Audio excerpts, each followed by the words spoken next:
Mety ho tafaraka amin'ny sakafo ve Jesosy sy Bouddha sy Mahometa?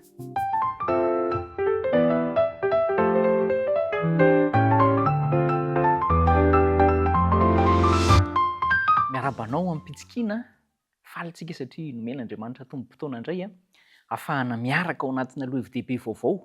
Ny lohavi-dehibe rahantsika indray dia hoe hafandrindry Jesosy. Asaiko ianao zany hiaraka ao anatin'izay fiarahana mandinika soratra masina izay. Mety ho tafaraka ve Jesosy sy Bouddha sy Mahometa sy ireo mpanorim-pivavahana teto amin'izao tontolo izao? Ahoana ny hevitrao? Fa raha ny soratra masina dia izao: afaka mandeha araka ny sitrapon'Andriamanitra ny zanak'Andriamanitra. Ary mety efa naka sary an-tsaina an'izany ihany isika hoe roviana moa eto amin'ity izao tontolo izao ity no ho tonga hoe miaraka daholo ny fivavahana maro samihafa ao anatina fivoriana anankiray. Mety heverina hoe œcuménisme angamba, na hoe fampifandraisana ny fivavahana rehetra ho iray ihany. Fa mety ho azo sary an-tsaina izany nefa mety tsy ho tanteraka ihany koa arakaraka ny zavatra izay iainan'ny tsirairay avy ao anatin'ny fototra inony. Fa izay aloha no tena mety tsy hampitambatra azy indrindra zany dia hoe fototra inoana izay samy manana ny azy. Misy moa ny olona mieritreritra hoe mitovy daholo anie ny antoko-pivavahana raha vao hoe fivavahana dia tokony mitovy daholo e. Betsaka mieritreritra an'izay nefa rehefa tena dinihana izy io dia tsy mitovy. Hoe ahoana ny fomba azo famonjena dia samy manana ny azy. Inona ny tena olana fotsiny dia samy mahita hoe izao ny olana. Fa ny vahaolana ihany koa nefa etsy-kilan'izay dia samy mametraka hoe izao ny anay ny vahaolana manao an'izao, miasa amin'ny herin'ny tena na hoe mandeha amin'ny fanampian'ny hafa na hoe manao arak'izay hita fa mampety azy araka ny fisainan'ny olombelona. Dia tsy mitovy zany ilay fivavahana rehefa zohina. Fitiantsika ohatra hoe Bouddha zao dia miresaka hoe misy an'ilay hoe lalana ambony valo. Ireo lalana ireo zany no tena mitondra makany amin'ny fahombiazana. Ary miala amin'ny fahoriana rehefa mandeha amin'ireo lalana ireo izy. Dia niezaka ataony tena manokana no hahatratrarana an'ilay hoe nirvana. Izay ny an'ny Bouddha zao. Ny Bouddha moa maniry hoe hitondra fahazavana ho an'izao tontolo izao. I Mahometa indray ohatra efa hitantsika ihany dia milaza fa ilay andro 5 no ahafahana mahatakatra, mahazo zava-tsoa sy tonga amin'ny fifaliana zany amin'ny fiainana. Inona avy izy ireo?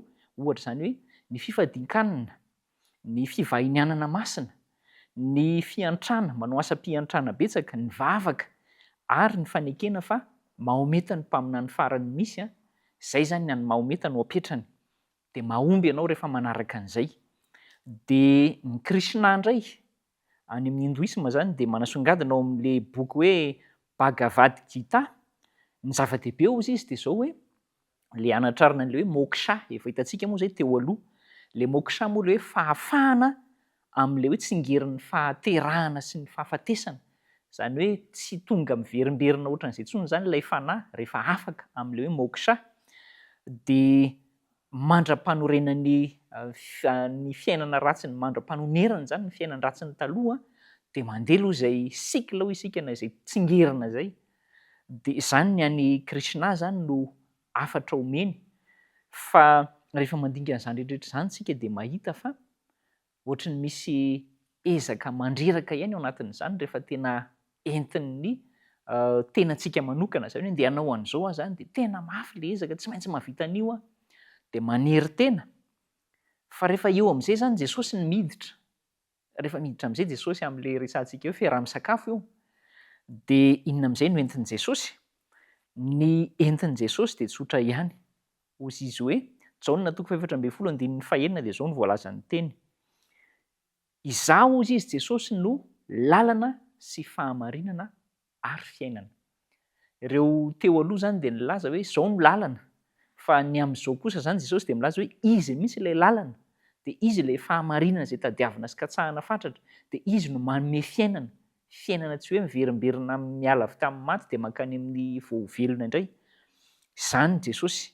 Ary tsy hoe mitaky ny anonerana trosa izy, tahaka ny hoe ny amin'ny karma zany manao ezaka be ny olombelona tsirairay. Fa izy manolotra ho anao, manolotra ho ahy famelan-keloka. Izany no tena ilaintsika. Ary ankoatran'ny fombafombam-pivavahana aza dia manolotra fitsarana mihitsy anie Jesosy. Io no tena ilaiko, ilainao, ilaintsika. Miantso antsika Andriamanitra andao hiaona amin'i Jesosy. Andao hikambana amin'i Jesosy, hivondrona ao amin'i Jesosy, hiara-misakafo ao amin'i Jesosy, fa izy no hanome fitsarana ho antsika.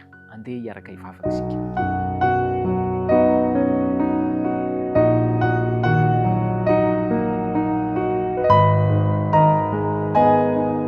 Tompo Andriamanitra, zava-dehibe tokoa no natolotra ao teo. Ampahirezo zahay mba hahita fa ao amin'i Kristy ny fitsaharana sy ny fiadanana sy ny fahamelan-keloka rehefa manatona azy. Ampitoneo ary ny tafiotra rehetra izay manimba ny sainay sy ny fiainanay, ary arovy amin'ny fiainana izay mbola hizorany zahay. Amin'ny anaran'i Jesosy no angatahana izany. Amen.